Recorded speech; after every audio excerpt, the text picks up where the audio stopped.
Hello mga kaibon, so welcome back sa aking YouTube channel, ang Kenken Mini Aviary. So isang mainit na tanghali sa inyo mga kaibon. So for today's video ay mag-a-update tayo dito sa ating GCC. So kung napanood yung video na nakaraan, so meron silang mga akay. So update natin kung ilan nga ba yung kanilang naging akay. Ayan. So tara, samahan nyo ako mga kaibon.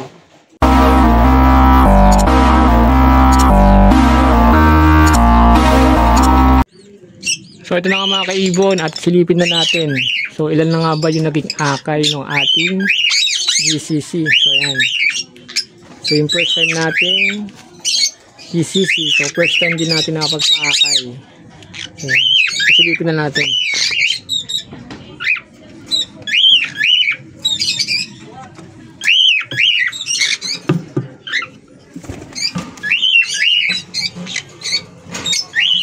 So ayan mga kaibon. So meron tayong 1, 2, 3, 4. So meron tayong 4 na napaakay. So 4 out of 5 eggs. So 4 din napisa. Ayan. So napakaganda. Panimula mga kaibon. So kaso nga lang yung isa yata parang display leg pa. So kukunin ko mga kaibon to. So ayusin natin mga kaibon habang bata pa yung ibon.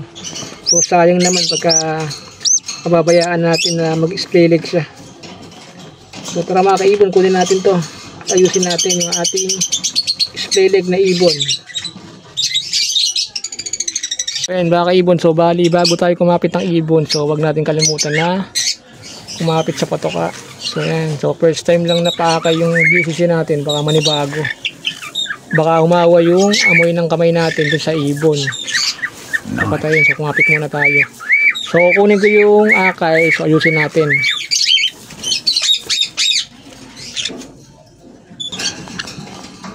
So kunin natin mga kaibon yung akay.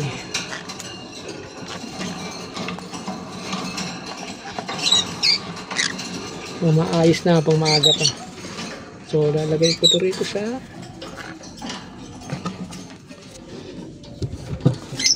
Ayan mga kaibon, nilagay ko siya sa patoka muna. Ayan mga kaibon. So display leg nga siya. So bukang-buka yung kanyang paa. So ayusin natin mga kaibon. So ito nga mga kaibon, so kumuha na ako ng gamit para maayos yung display leg na pinakay. So meron tayong straw. So straw, tapos sanrio. Ayan. So puputo lang ako mga kaibon dito ng tansailan natin kung gaano kalayo yung magiging paa, pagitan ng paa ng display leg na ibon. Ayan lang natin mga ka-birdie. Ayan. So pag naputol niya mga kaibon yung ating straw, so kuha tayo ng sanrio. Ayan. Sanrio mga kaibon. So isit na natin sa straw.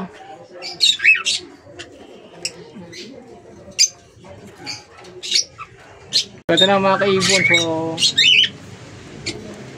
kunin ko na yung yung display leg natin na akay na GCC. So ito mga kaibon, display leg. So unahin natin dun sa may kabilang paa.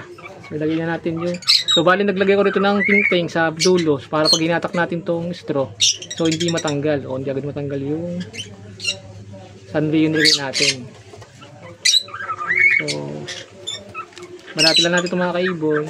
Subukan natin yung sanrio at ilagay natin dun sa paano display leg na ibon. So ayan.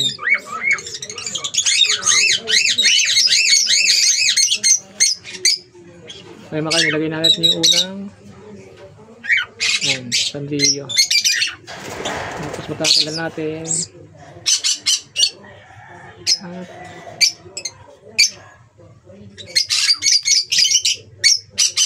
kunin natin yung kabilang paa.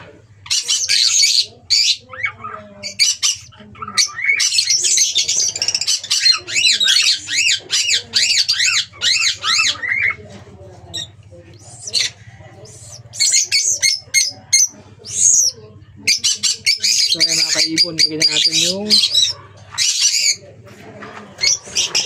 Sanrio sa magkabilang paa. So ayan. So ibabalikan natin ito mga kaibon doon sa kanyang parents. So ganito yung magiging itsura nung pinaka brace nung sa ibon natin na splay leg. Okay, so ito. So ayan mga kaibon. So meron siyang straw. Tapos sa loob niyan meron siyang Sanrio. So magkabila nilagyan natin siya ng ayan, sinulot natin yung Sanrio sa magkabilang paa. So ito yung magsisilbing brace ng ating ibon. So yan. So babalik na natin mga kaibon to. So siguro mga 1 week check natin kung merong pagbabago. Kung naayos ba yung kanyang pagka-splay leg. So balikin natin mga kaibon.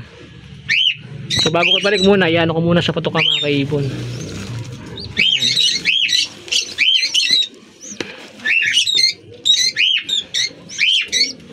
So, ayan. So ito yung first time natin na pagpake ng ganitong klaseng ibon. So first time din tayo nagkaroon ng splay leg.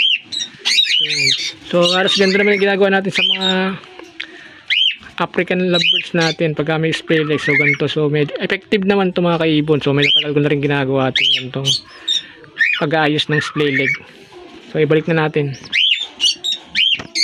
So ayan na mga kaibon. So naibalik ko na nga yung nag-splay leg na GCC. Ayan. Ayan. So 4 na sila din. So check na lang natin siguro after a week kung may pagbabago sa kanyang paa.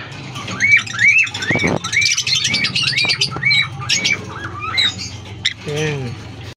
Ayun na nga yung ating update dito sa ating GCC mga kaibon. So meron silang 4 na inakay. So isa-isa inakay nila ay naging splay leg.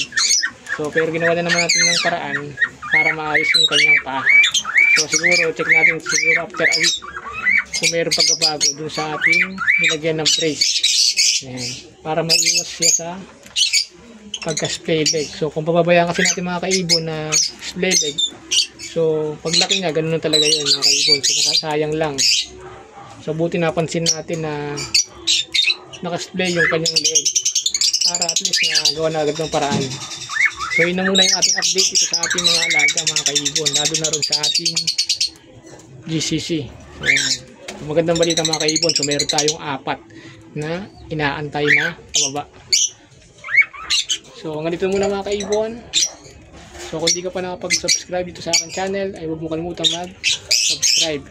Pa-click na rin notification bell para updated ka sa mga bago kong upload na video. So yun lang at God bless.